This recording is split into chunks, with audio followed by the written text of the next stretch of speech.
Alors, l'information vient de tomber. Il ne sait pas que j'ai infiltré son entourage, c'est-à-dire que toutes les personnes qui marchent avec lui, j'ai mon service de renseignement. C'est-à-dire que les gens qui marchent avec toi là, c'est mon renseignement. Et donc on vient de m'informer qu'il a fui hier la nuit en direction de Mwanda. Il a fui et donc l'objectif c'est d'aller au Congo. Et c'est là-bas qu'il va prendre ses fétiches. Et d'ailleurs tous les faux prophètes qui sont de Mwanda là, c'est au Congo qu'il va prendre les fétiches. Et vous savez le fétiche là c'est quoi? L'autre part prendre ce qu'on appelle les yeux du chien. Pour pouvoir avoir les visions sur les gens, il te voit jusque dans les boyaux. Hein? Et donc là, quand il sent que ça pète, ça veut dire que le fétiche est terminé, il doit aller renouveler. C'est pourquoi il a fui Dada. Pourtant, quand j'ai fait sortir la vidéo, j'ai tendu un piège. J'ai dit, je ne cite pas son nom.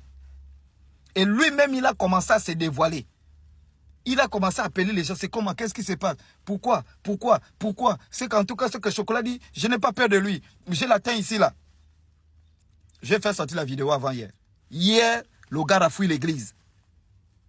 Il a fui l'église en matinée. Il a pris un billet du train ou je ne sais pas. Paf, le gars a fui.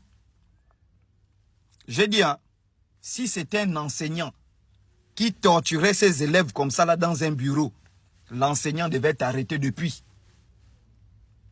Ça écoutez-moi bien. Si c'était un enseignant qui prenait des élèves comme ça, mettait dans un bureau, ou un proviseur, ou un censeur, les déshabillait nus, pour les punir, il les déshabille nus, il les filme. Si on aurait appris ça, que c'est un enseignant, un proviseur qui a fait ça, il devait être en prison depuis. Si on avait appris peut-être que c'était un ganga qui devait faire ça, il devait être en prison depuis. Mais je me demande comment ce criminel-là est encore en liberté. C'est la vraie question qu'on se pose. Et cette année-là, c'est l'année de l'affichage. On doit afficher les églises, on affiche les temples. Rassemblez-moi les preuves. Vous m'apportez ça. Rassemblez les preuves. Si vous avez une information sur un pasteur, une église, rassemblez toutes les preuves, vous m'envoyez, je l'affiche. Si vous avez toutes les informations sur un temple, rassemblez toutes les preuves, je l'affiche. Cet homme doit être arrêté, il ne peut pas être en liberté. Hein? Si quelqu'un se lève pour parler mal, critiquer peut-être les autorités, allez, paf, on l'arrête. Si quelqu'un se lève pour parler, je ne sais pas quoi, allez, paf, on l'arrête. Donc, parler, c'est synonyme d'arrestation.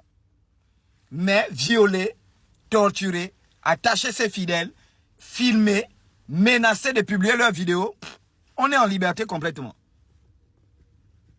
Voilà. Et on a ce gars, il a même les lunettes comme l'obèse que Macron fait actuellement. Il est là, tranquillement. Brad Pitt. Hein? Oh, mais quelle tristesse, hein, vraiment, pour ce pays.